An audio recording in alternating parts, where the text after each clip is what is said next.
George, shut your mouth. George Hilton, leave me alone. I am saying here, Mr. Speaker. All right, the minister who's tabling this should answer without being prompted by anybody else and advise. It's a simple question I've asked. It's a simple question. She does not need advisors on this. Okay? It's customary for the Auditor General to go through the estimate of expenditure and send approval. Certification. The question I'm asking, was that done by the Auditor General? If not, why? We broke precedent. The Auditor General does not review the estimates. Thank you. Save the lives. Rapes are down 50%. Our women are safer. Larceny is down. We passed a law to give stronger punishments against prey and larcenies. Those are the things that impact the common Jamaican people on the ground.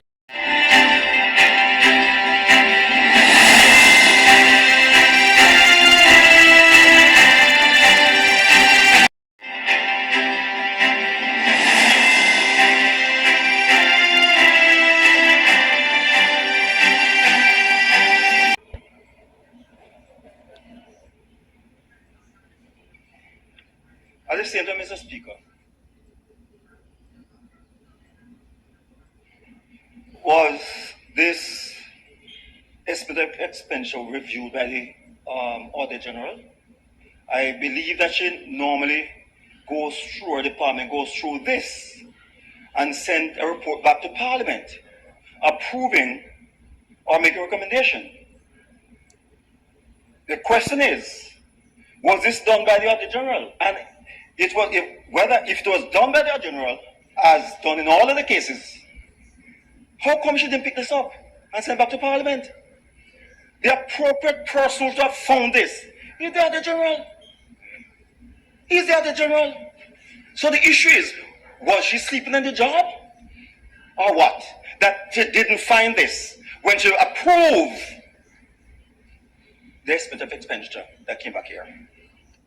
Thank you. Thank you, Mr. Speaker. In responding to the questions from the member, if you look in the yellow book, you'll be clear that it was an error in transposing figures from the table 1 that I gave you into the Appropriations Act. The fact that it was discovered quickly, and we're here to correct that, I applaud that, because sometimes when errors are made, persons don't step forward to say this is an error that was made. So this was just an error in copying a set of numbers into the Appropriations Act. Second part of the question, the impact, well, once we're done with this process, then it will enable the warrants to begin to go out. Mr. The second part of my question has not yet been answered. Was the estimate of expenditure reviewed by the Auditor General and so approved and certified? That's the second part of my question, but that part has not been answered as yet. Minister.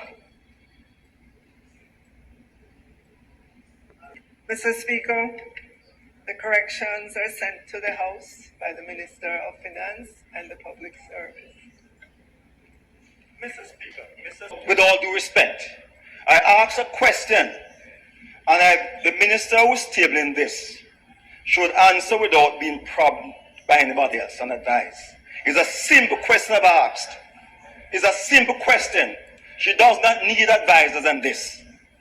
Okay? It's customary for the Auditor General to go through the estimate of expenditure and send approval. Certification.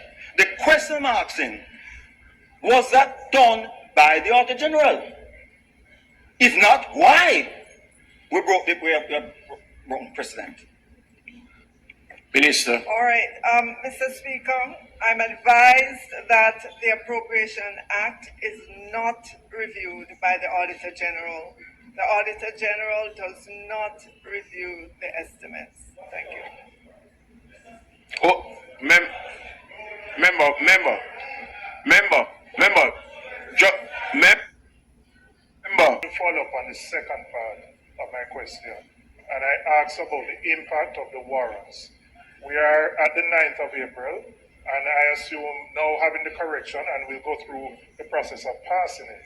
My question remains, what impact will this have? Because without warrants, they can't spend. They may have obligations. Salaries would be due in another week and a half. What impact will this have on any of the agencies that are affected by the error?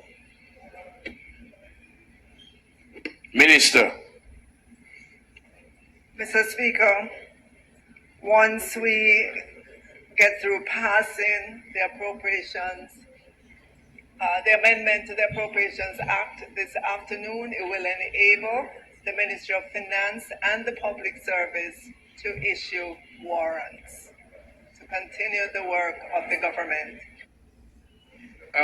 The minister simply repeated the answer given before, which is not a responsive answer to the question asked. My question is, I will ask the question a different way. Can the minister assure the Parliament that there is no adverse implication from this amendment or any liabilities arising therefrom?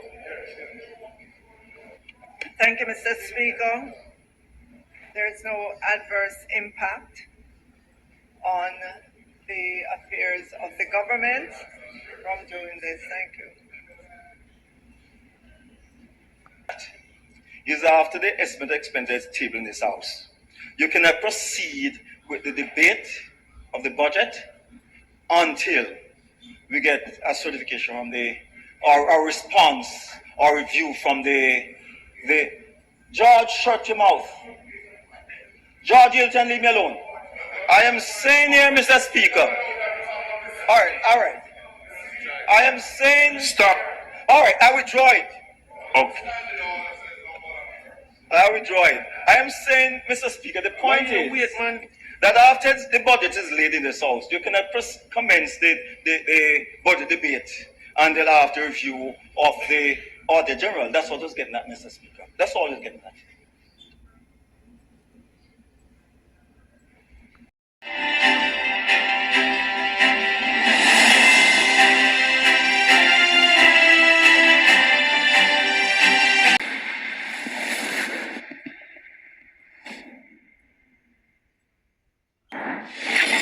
Is the resources that we have given to the police over the last 6 years and the army that has made them able to work with communities to save the lives. Rapes are down 50%, our women are safer. Larcenies down. We passed a law to give stronger punishments against predial larcenies. Those are the things that impact the common Jamaican people on the ground in their daily lives. And I think we need to start focusing on the things that are important to the people of Jamaica.